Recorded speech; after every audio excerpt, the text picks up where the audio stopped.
చాలా మందికి ఇప్పుడు కోల్కతా గంగసాగర్ మీరు ప్లాన్ చేస్తూ ఉన్నారు కదా. సో ఈ యాత్ర అసలు ఏముంటుంది, దీంట్లో ఏమేమి ఇంక్లూడ్ చేశారు, ఎన్ని రోజులు యాత్ర ఉంటుంది, ఎవరెవరు దీనికి వెళ్ళొచ్చు, అసలు ఏమైనా స్పెషల్ ఉందా? ఇప్పుడు కోల్కతా గంగసాగర్లో ఏమైనా స్పెషల్గా ఏమైనా పండుగలు కానీ ఏమైనా చూడడానికి అట్లా ఏమైనా ఉందా? ఇప్పుడు ప్లాన్ చేసుకుంటే ఏంటి వాళ్ళకి బెనిఫిట్స్?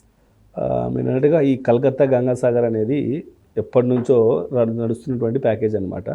సో ముఖ్యంగా ఈ ప్యాకేజ్ చూసుకుంటే చాలా చిన్న ప్యాకేజ్, 2 nights 3 daysలోనే డిజైన్ చేసామన్నమాట. సో గెస్ట్ ఉన్నటువంటి డెస్టినేషన్ నుంచి అప్ టు కలకత్తా వరకు ఫ్లైట్ వెళ్ళిపోతే సో అక్కడ కలకత్తాలో పికప్ చేసుకొని కలకత్తాలో ఏవైతే సైట్ సీయింగ్ ప్లేసెస్ మెయిన్ ఉన్నాయో అవన్నీ కూడా కవర్ చేస్తాం. కలకత్తా కాళీ టెంపుల్, దక్షిణేశ్వర టెంపుల్, బేలూరు మట్టు, తర్వాత మదర్ తెరిసా హౌస్, అలాగే ఈడెన్ గార్డెన్ స్టేడియము. సో అక్కడ ఉన్నటువంటి సైట్ సీయింగ్ ప్లేసెస్ అన్నీ కూడా కవర్ చేసేస్తాము. ఇంకా ముఖ్యంగా చూసుకుంటే గంగాసాగర్. ఈ గంగాసాగర్ అనేది ఏదైతే ఉందో మనకు గంగా నది ఎక్కడో హిమాలయాస్లో మొదలుకొనేసేసి మొత్తం పూర్తి నార్త్ ఇండియా అంతా ప్రవహిస్తూ కలకత్తా దాటి అలాగే సముద్రంలోకి వెళ్ళి కలుస్తుంది అనమాట.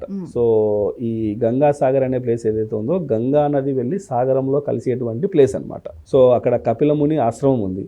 ప్లస్ అక్కడికి మనం రీచ్ అవ్వడానికి కూడా ఏంటంటే కలకత్తా నుంచి కానీ ఇంకో డెస్టినేషన్ నుంచి కానీ అప్ టు వెహికల్లో వెళ్ళొచ్చా అంటే లేదనమాట. మధ్యలో మనము ఒక 15 to 20 minutes బోట్ ద్వారా రీచ్ అవ్వాల్సి ఉంటుంది. ఈ గంగాసాగర్ అనేది కంప్లీట్ ఒక ఐలాండ్ అనమాట. సో కలకత్తా నుంచి మనం ఒక 2.5 hours జర్నీ చేసి బోట్ పాయింట్కి రీచ్ అవుతే అక్కడి నుంచి మనం బై బోట్ గవర్నమెంట్ ఆర్గనైజ్ చేస్తున్నటువంటి బోట్లో ఆ నది క్రాస్ చేసి మనం ఐలాండ్లోకి ఎంటర్ అవుతాం అనమాట. సో ఐలాండ్లో ఎంటర్ అయిన తర్వాత మళ్ళీ అక్కడ లోకల్గా వెహికల్ తీసుకునేసేసి ఎండ్ పాయింట్ ఎక్కడైతే మనకు సాగరంలో కలిసే ప్లేస్ ఉంటుందో అక్కడికి వెళ్ళి అక్కడ స్నానాలు ఆచరించి ఏమైనా పూజా కార్యక్రమాలు విధి విధానాలు ఏమైనా చేయాలనుకుంటే పిండ ప్రధాన కార్యక్రమాలు కానివ్వండి, స్నానాలు కానివ్వండి, ఏదైనా గంగ పూజలు ఏదైనా చేయించుకోవాలనుకుంటే అక్కడ పూజా కార్యక్రమాలు అన్నీ చేసుకొని స్నానం చేసి అక్కడ కపిలముని ఆశ్రమంలో ఏదైతే ఉన్నాయో టెంపుల్స్ ఉన్నాయో వాటన్నిటి దర్శనం చేసుకొని మళ్ళీ రిటర్న్ బ్యాక్ మనం కలకత్తాకు రావాల్సి ఉంటుంది అనమాట.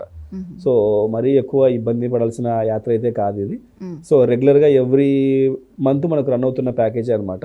సో ఇండివిజువల్గా కూడా ఇప్పుడు ఎందుకంటే మనం గ్రూప్గా వెళ్ళాలి ఈ ప్యాకేజ్కి ఇంతమంది ఉండాలి అనేది ఏం లేదనమాట.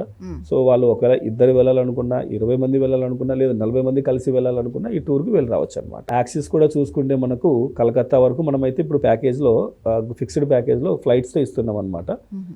కేవలం 25,000లోనే విత్ ఫ్లైట్స్తో 2 nights 3 days ప్యాకేజ్ అనేది ఇస్తున్నాం.